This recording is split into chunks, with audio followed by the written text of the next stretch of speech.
dami nating narinig, dami nating sobrang nakakakurot ng puso.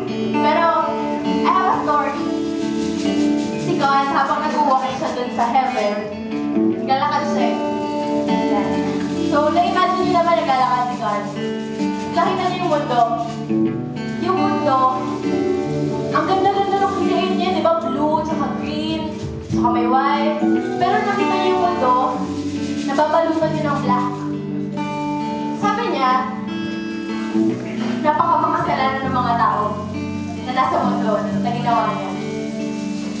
Sabi niya sa sarili niya, ano kayang pwede kong ilagay sa mundong to para mawala yung itim na yun? Ngayon, naglakad siya ulit.